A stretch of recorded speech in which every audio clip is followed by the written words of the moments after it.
Amém, Jesus. Glória a Deus. Cumprimento a amada igreja com a paz do nosso Senhor Jesus Cristo. Amém, irmãos? Amém. Culto de ceia. Ceia tinha que ser todos os domingos, né, irmãos? Abra suas Bíblias comigo em Gênesis, primeiro livro da Bíblia. Gênesis.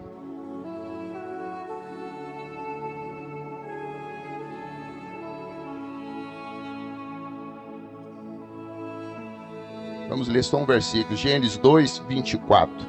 Gênesis capítulo 2, versículo 24.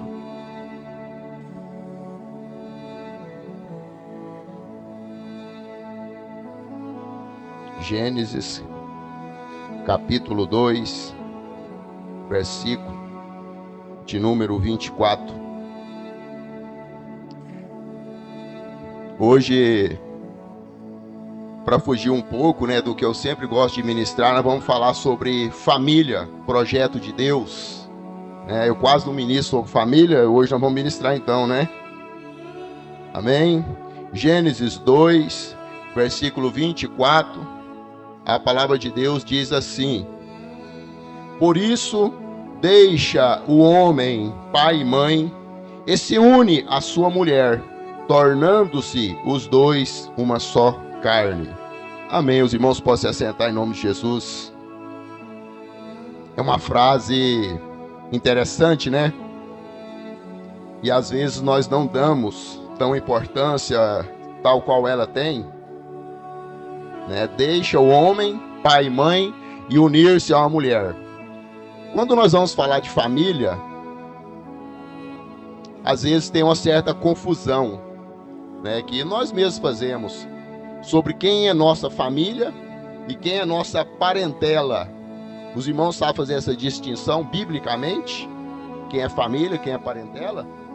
Amém. Família é o primeiro núcleo, aonde se encontra ali o pai, a mãe e os filhos. Esse núcleo é família.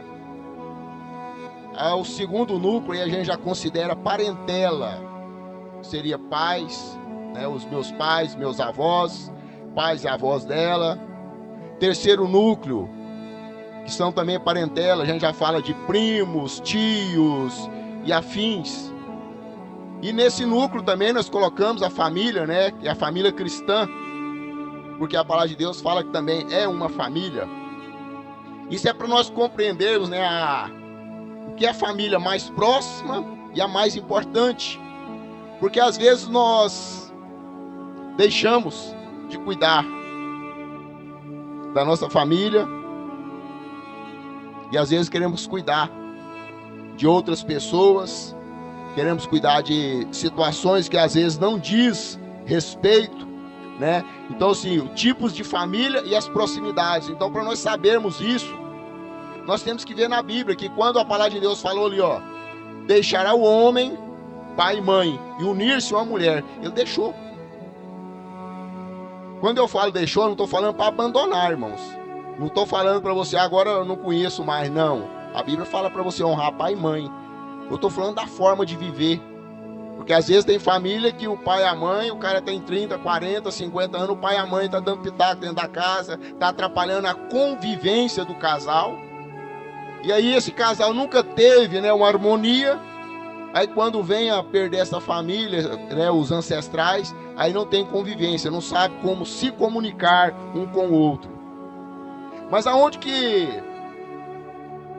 nós podemos entender que a igreja também é uma família nossa? Quando nós lemos Marcos, no capítulo 3, versículo 21 em diante, eu vou ler só alguns versículos, só para nós ter uma noção, para os irmãos entenderem. O versículo 21 diz assim: e quando os parentes de Jesus, a minha versão é a ARA, Almeida Revista e Atualizada, ela diz assim: quando os parentes de Jesus ouviram isto, saíram para o prender, porque diziam, está fora de si. Esse é o versículo 21 de Marcos 3. Por que eles saíram para prender ele? Porque achou que ele estava doido da cabeça. Pela forma que ele estava pregando, ministrando, o que ele estava fazendo, não condizia com a família. Então diz que os parentes foram ali para prender ele. No versículo 31 do mesmo capítulo diz assim: nisto chegaram sua mãe e seus irmãos, e tendo ficado do lado de fora, mandaram chamá-lo. Presta atenção nesse pedacinho, irmãos. Mãe e irmãos ficaram do lado de fora. Muita gente estava sentada ao redor dele e disse: ora, tua mãe e teus irmãos estão lá fora à tua procura. Então ele respondeu: quem é minha mãe e meus irmãos? E correndo olhar para os que estavam assentados ao seu redor, disse: eis minha mãe e meus irmãos. Portanto, qualquer um que fizer a vontade de Deus, esse é meu irmão, irmã e mãe. Quando Jesus fala aquilo ali, tem pessoas que às vezes na sua leitura interpretam como se Jesus estivesse renegando a sua família. Não, ele não está renegando a família. Pelo contrário, até neste momento a família dele ainda não tinha entendido o ministério, não tinha entendido a forma como ele tinha que viver. Então eles estavam tratando ele de uma forma diferente, repudiando o que ele fazia, chamando-o no sentido aqui até de louco, né? Que eles estavam ali para poder prendê-lo, levá-lo à força para casa, porque ele estava fazendo o que não agradava os fariseus e escribas. E naquela época, quando alguém fazia algo que não agradava os maiorais, não era só aquela pessoa que era penalizada, a família toda era penalizada. Então, diante desses fatos, a família estava assustada. Então, por isso, mas quando nós lemos aqui, onde é que a família dele estava? Do lado de fora. Isso aqui nos traz uma reflexão que a família de Jesus, posteriormente nós vemos a mãe andando ao lado dele. Depois que ele morre, assunto ao céu, nós vemos que ele tem, aliás, dois irmãos, né, que escreveram cartas, que é Tiago e Judas. E Tiago chegou a ser uma pessoa proeminente, ou seja, uma pessoa de grande respeito na igreja de Jerusalém, irmão de Jesus. Então nós notamos que até aqui eles não tinham ainda aceitado o ministério de Jesus. Então, como eles não tinham aceitado o ministério de Jesus, o que diz essa passagem? Eles estavam do lado de fora dos que servem a Deus.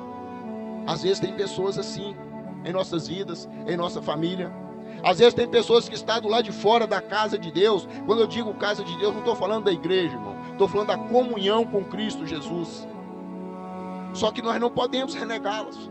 Mas nós temos que entender que a nossa família cristã é esses que estão aqui ao nosso lado, é esses que caminham conosco, é esses que pagam o preço para estar na presença de Deus, é esses que faz algum tipo de sacrifício, não o sacrifício de Cristo, mas um sacrifício de abrir mão de alguns momentos da sua vida para estar na igreja, ouvindo a palavra do Senhor.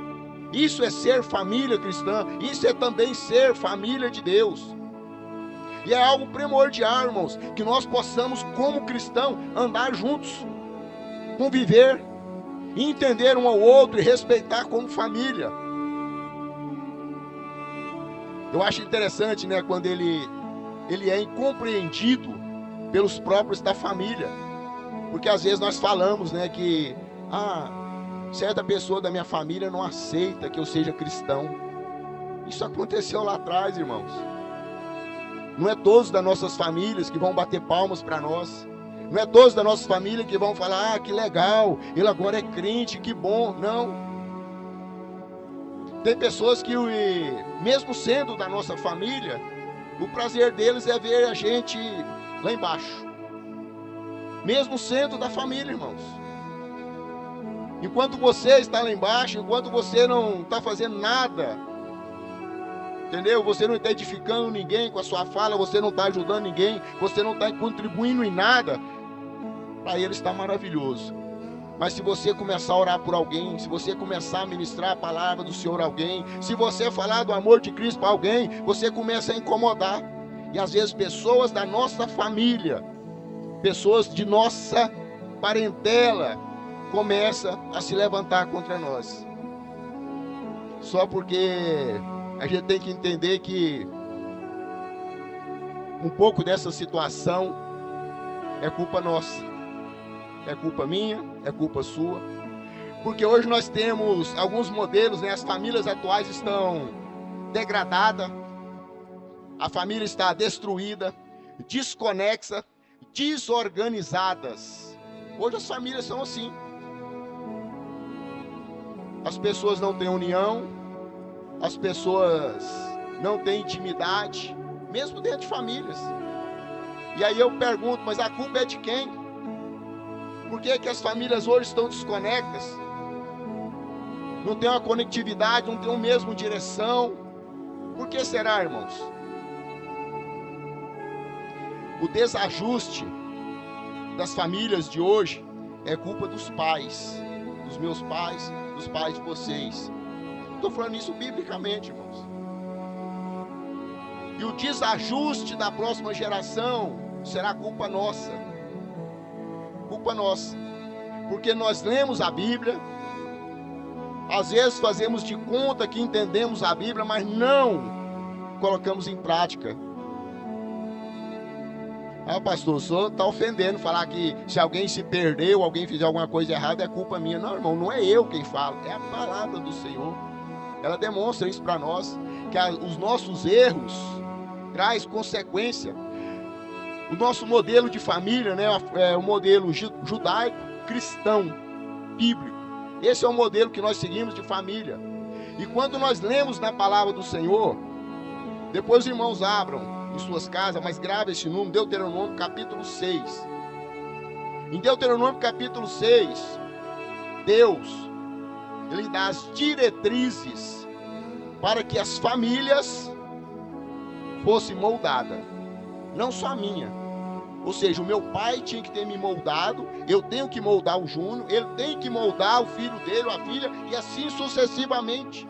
É isso que a palavra de Deus fala para nós em Deuteronômio 6. Só que nós não fizemos isso. Ou às vezes nós não fazemos isso. Mas ainda está em tempo, irmãos. Ainda há tempo. Olha o que diz a palavra do Senhor. Deuteronômio capítulo 6, versículo 1 diz assim: Estes, pois, são os mandamentos, estatutos e juízos. Mandamento é algo que Deus está mandando nós fazer. Estatuto é algo que Ele escreveu, fala siga. Juízo fala de justiça. Que mandou o Senhor teu Deus se te ensinasse. Ou seja, Moisés estava falando para aquele povo judeu: olha, Deus mandou ensinar isso para vocês, certo? Para que se cumprisse na terra em que fosse possuir, para que temas ao Senhor teu Deus, guarde todos os seus estatutos. Estatuto é para ser cumprido. Quando a gente se associa a qualquer coisa hoje como cidadão, você tem um estatuto a ser cumprido. Se você falar, porém, eu vou ser sócio Unicountry, você chega lá, tem um estatuto de regras que você tem que cumprir. Quando você vem para a igreja, o Brasil para Cristo tem um estatuto que eu tenho que cumprir, que vocês têm que cumprir. Então aqui está falando de estatutos, mandamentos que eu te ordeno. Ordena quem? A tu, a teu filho e os filhos dos teus filhos, ou seja, de geração em geração. O estatuto. Era coisa simples, irmão, coisa pequena, mas que se nós tivéssemos feito, ou se nós começarmos a fazer, independente da idade do seu filho. Ah, mas eu não tenho filho, mas você é filho, você é filha e você vai ter. Então serve para todos nós, serve para mim, até para o mais jovem que está aqui hoje. Continua: ouve, pois, Israel, e atenta em cumprires, para que te suceda bem e te multipliques na terra em que manda leite e mel. Vou pular um pouquinho mais embaixo. Aí fala de novo: ouve, Israel, o Senhor Deus é único Senhor. Ou seja, está falando para você que não existe outro Deus. Aí se continua: amarás, pois, o Senhor teu Deus de todo o teu coração, de toda a tua alma, de toda a tua força. Está lá em Êxodo 20. Agora vem o que Deus ordena através de Moisés para a nação de Israel, a qual nós seguimos um modelo de família. Estas palavras que hoje te ordeno estarão no teu coração, tu as inculcarás, ensinará, colocar na cabeça dos teus filhos, e delas falarás assentado à tua casa, andando pelo caminho, ao deitar e ao levantar. Esses ensinamentos aqui, irmãos, de como criar filho, como educar filho, como viver em harmonia em família, como viver como casal, que está aqui dentro, foi deixado para que nós instruíssemos os nossos filhos, para que nós fossemos instruídos, para que nós pudéssemos viver em harmonia. Se nós olharmos todo tipo de desajuste, todo tipo de falta, todo tipo de erro social, é por falta de cumprir os mandamentos e os estatutos da palavra de Deus.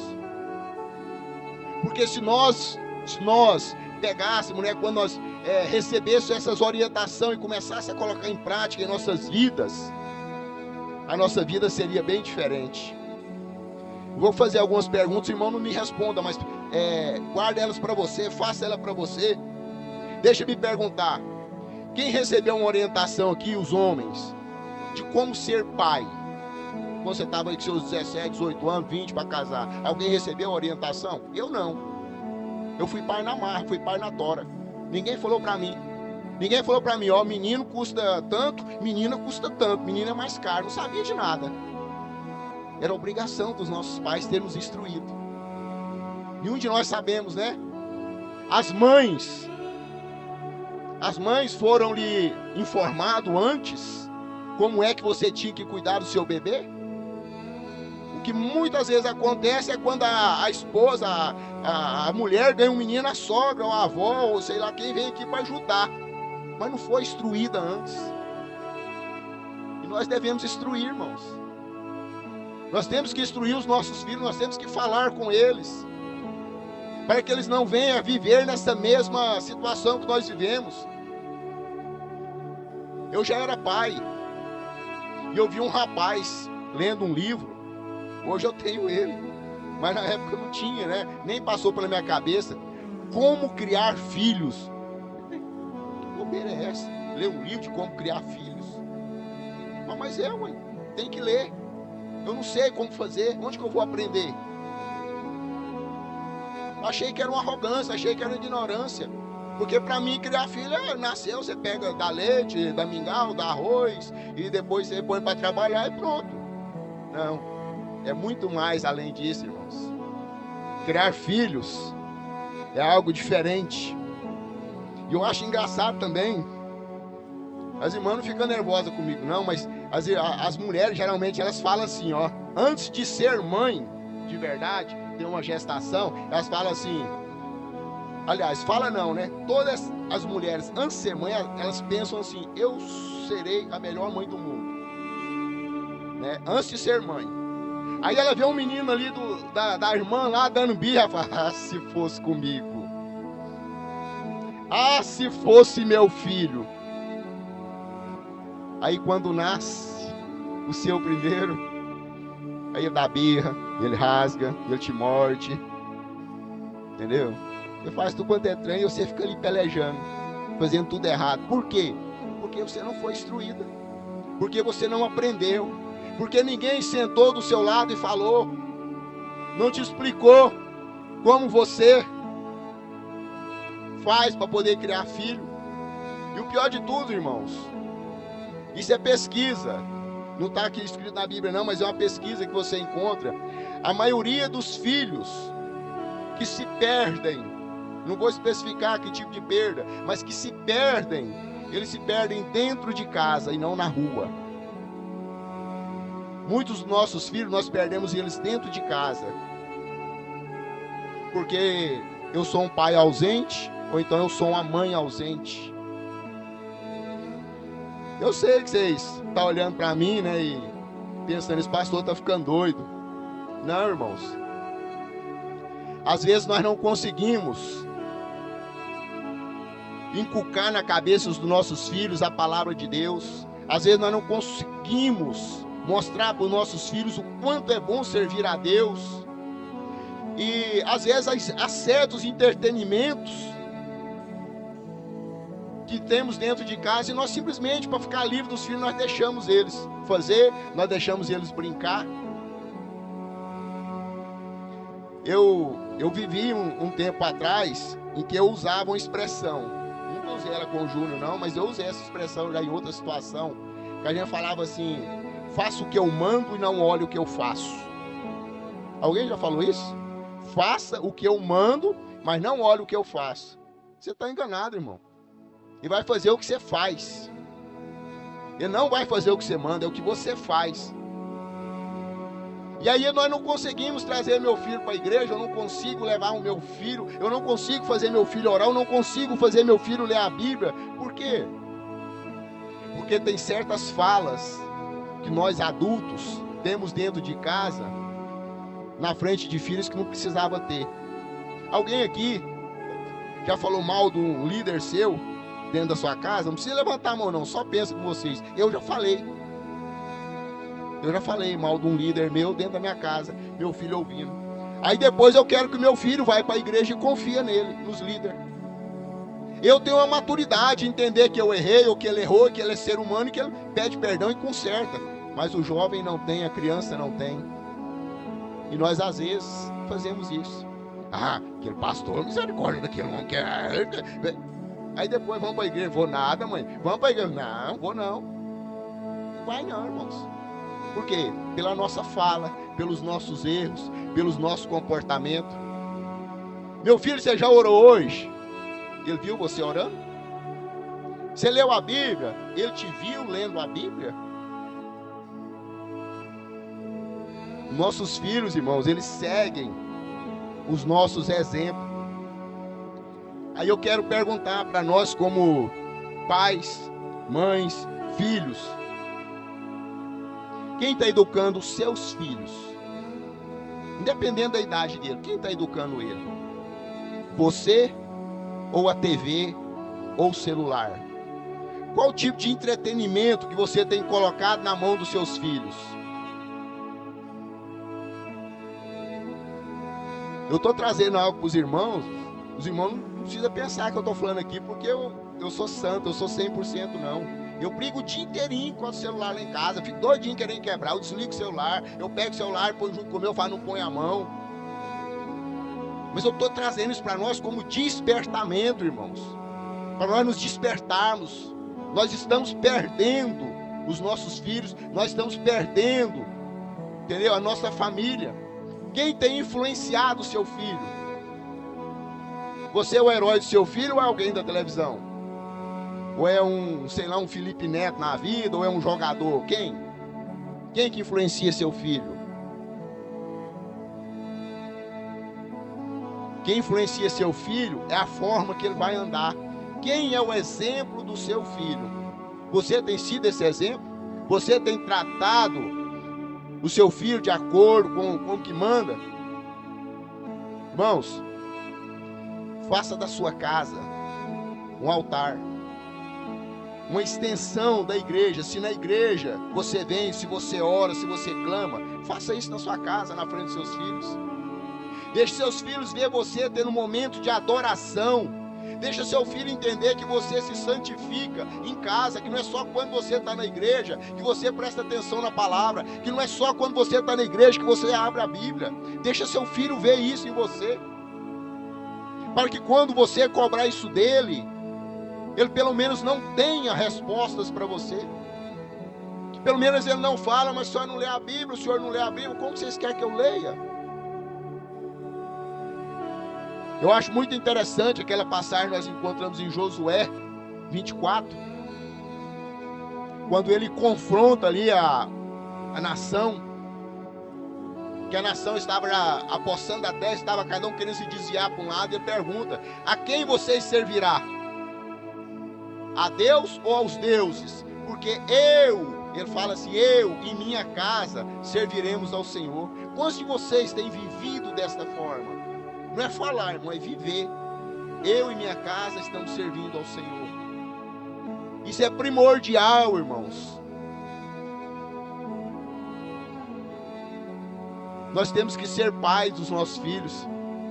E quando eu falo ser pai, irmãos, não é colocar o filho no mundo. Ah, eu coloquei, um menino nasceu, aí eu dou comida, eu dou roupa, dei escola. Não. Isso não é ser pai.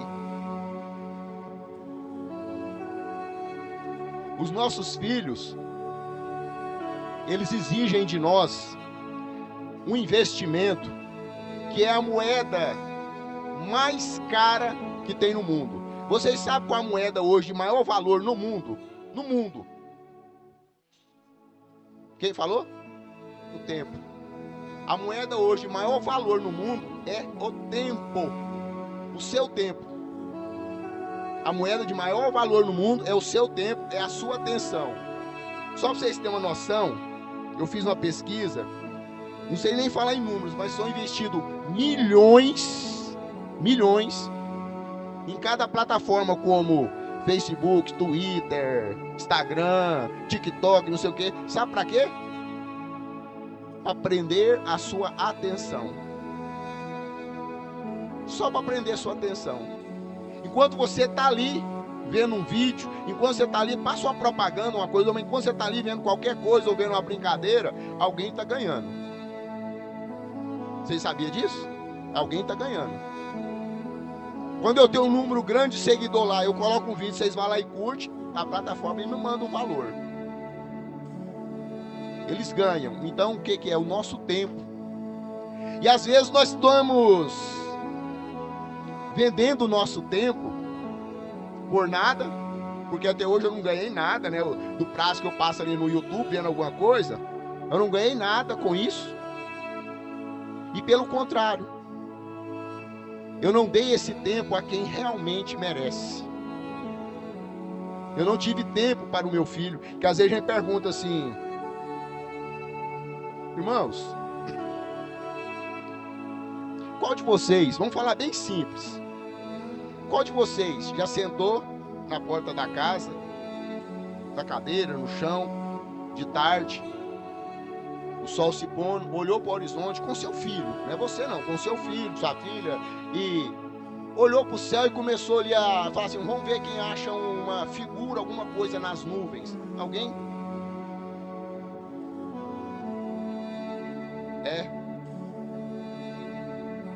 Alguém já chamou o filho para ver um pássaro diferente que estava ali no mamoeiro, num pé de abacate, alguma coisa? É coisa simples, que às vezes quando a gente fala assim, irmão, cuida do seu filho, dá seu tempo pro seu filho. Ah, pastor, mas não tem dinheiro para levar ele no shopping, eu não tenho dinheiro para levar ele na sorveteria. Não, irmãos. Os melhores passeios que eu já fiz com esse rapaz aqui foi soltar pipa, foi andar no meio do mato, andar de bicicleta. É os passeios. Pescar.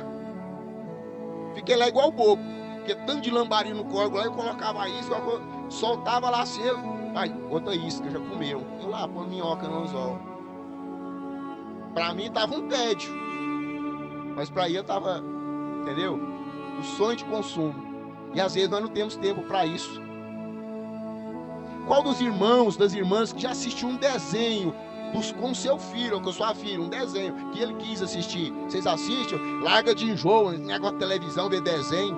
Não, não é o desenho em si. É a companhia de quem está do seu lado, irmãos. Entendeu? É a pessoa que está ali do seu lado. Alguém aqui já brincou de escolinha com seu filho? Com a sua filha? O filho, a filha colocou lá, as filhas colocaram aquele tanto de cadeira, põe eu sentado lá, a outra minha irmã do lado lá e escrevia lá no quadro lá, chamava, fazia chamada por nome. Aí batia lá no quadro a régua lá e falava assim, lê aí, A, B. Aí eu falava, A, tá errado, batia no quadro. Alguém já brincou com seus filhos assim? Alguém já fez cozinhadinho com seus filhos? Fazer um foguinho lá de lenha, queimando o dedo com uma latinha, pedir a mão de tiquinho de arroz? Isso é infância, irmãos. Isso é você cuidar da sua família. Isso é você cuidar dos seus filhos. Nós estamos terceirizando. Pega o celular e... Dá licença, menino, vai ver lá um trem lá, deixa eu conversar aqui. Não faz isso não, irmãos. Você está destruindo, nós estamos destruindo as nossas famílias. Os irmãos, aqueles que ainda não teve, se prepare. Você já teve. Quantos anos o Cauã tem? 9, tá quase. Ele tem 10, aqui tem 14. Os irmãos já teve um papo de homem com seus filhos? Papo de homem? Já? As irmãs, irmã Jéssica, irmã Leia, já teve Maria, se eu esquecer, já teve um papo de mulher com sua filha? Porque se nós não fizermos isso, irmãos, se eu não falar com meu filho de determinadas coisas, porque, mãe, só tem 15 anos e ainda é menino, sabe mais que eu sei, irmão. O que ele escuta lá na escola, você nem sonha. Se você sonhar, você desmaia, passa mal, fala, meu filho sabe disso? Sabe sim. E às vezes nós ficamos ali, né? Não, eu vou deixar. Alguém está instruindo seu filho, só que está instruindo errado. E a palavra de Deus fala para mim, falar no ouvido dele, para mim inculcar no ouvido dele, falar o que ele tem que fazer e a forma que ele tem que viver. Nós estamos às vezes nos perdendo nossa família, perdendo os nossos filhos, pela nossa forma de viver, numa inércia, aquele outro nome, numa preguiça, né?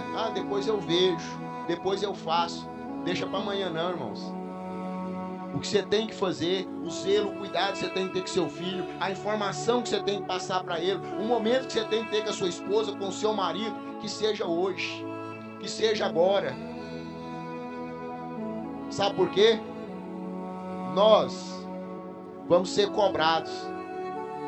Os filhos que Deus nos colocou, né? Deus para nós, e plotamos, para nós cuidarmos e prestar conta para Ele. Para nós prestarmos conta para Ele. Deus vai perguntar para você. Quase igual lá nos 10 talentos. O que você fez? Deus fez isso. Que eu multipliquei só. O menino cresceu, tá grande, casou, tem mais filho.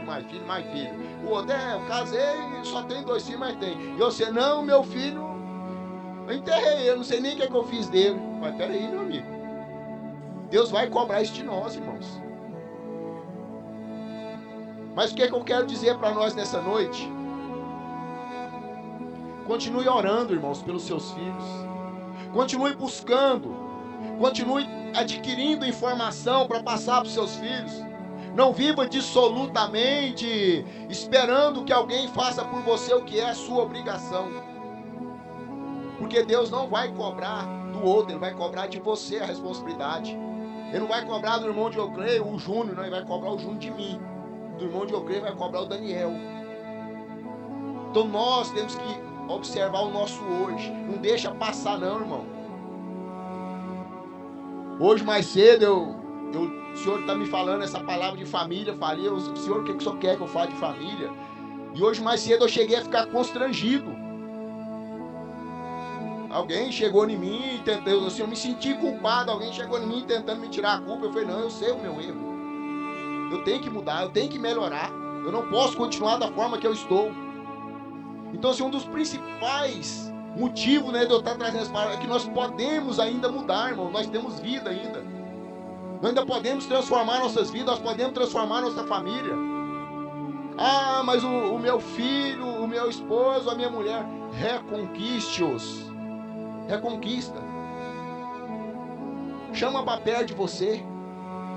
Se toda hora que chegar perto de você, você põe a perninha assim para escorar, para ficar longe, não, traz para perto de você.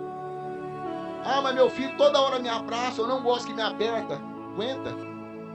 Uma hora você vai querer que ele te abraça, não vai ter mais. Tem hora que eu vou lá pro meu quarto para deitar, chega lá, tem um homem lá, maior que eu, esparramado na minha cama. Vontade de jogar água, vontade de pegar pela orelha, sair arrastando, depois eu falo, não, daqui uns dias eu vou caçar ele no quarto dele, ele não vai estar lá.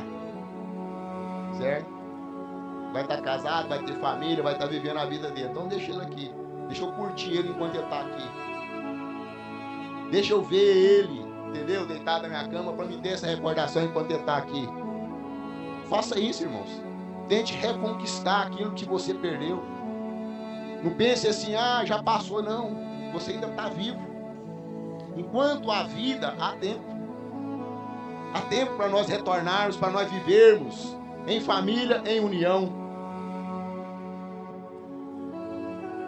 Nós encontramos na palavra de Deus algumas situações em que homens de Deus, pessoas que foram conduzidas por Deus, conseguiram salvar suas famílias. Embora a salvação é individual, mas quando nós lemos ali, eu já estou terminando, pastora, quando nós lemos ali em Gênesis 6, versículo 9, quando Deus fala com Noé, quem que achou graça diante de Deus? Foi Noé ou foi a família dele? Foi Noé. Mas quem que entrou na arca? Família, irmãos. Por causa da postura de um homem, ele levou a família.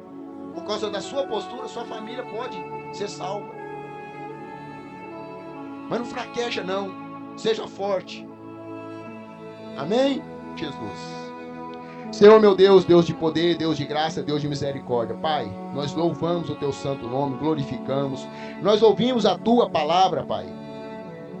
Nós ouvimos a tua palavra, nós apresentamos um jovem ao Senhor, nós apresentamos a vida dele, nós apresentamos ao Senhor os aniversariantes, Pai. Pai, agora nós te pedimos que em nome do Senhor Jesus, Pai, em nome do Senhor Jesus, que a palavra que foi ministrada aos nossos corações, Pai, venha nos trazer mudança, venha nos trazer confronto, Pai. Que nós possamos, Pai, olhar dentro de casa, olhar para os nossos filhos, olhar para a nossa esposa, olhar para os maridos, esposas e ver, Pai, a necessidade de transformação nas nossas próprias vidas, Pai. Que nós não venhamos apontar o erro do outro, Pai, mas que nós venhamos a consertar nós mesmos, que nós possamos olhar para dentro de nós e ver o quanto somos falhos, Pai, o quanto temos que mudar, que nós venhamos a ter essa compreensão, Papai. Eu te peço em nome do Senhor Jesus, Pai, em nome do Senhor Jesus, nos dê força, nos dê sabedoria, para que cada dia nós possamos tirar das nossas vidas aquilo que tem tentado nos afastar da presença do Senhor, aquilo que tem tentado nos tirar o céu, nos tirar a nova Jerusalém,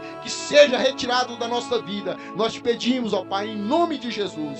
Senhor, da mesma forma que o Senhor nos trouxe até aqui em segurança, nos leve em segurança para os nossos lares, nos dê uma noite tranquila, uma noite de revigoramento, e que a misericórdia do Senhor venha se renovar nas nossas vidas todos os dias. Nós te pedimos em nome de Jesus, Pai, que cada família aqui representado, cada lar aqui representado, Pai, seja guardado, seja abençoado, seja direcionado pelo teu Santo Espírito, ó Pai. Nós te pedimos em nome de Jesus, Pai, que as bênçãos do Senhor acompanhem cada um deles, Pai, repouse sobre a vida deles, Pai. Eu te peço em nome de Jesus, em nome de Jesus. Que o amor de Deus, a graça do nosso Senhor e Salvador Jesus Cristo, as comunhão e as doces consolação do Espírito Santo do Senhor repouse sobre o nosso lar, sobre a nossa família, não somente hoje, mas para todo sempre. Quantos creem, digam amém. O culto está encerrado em nome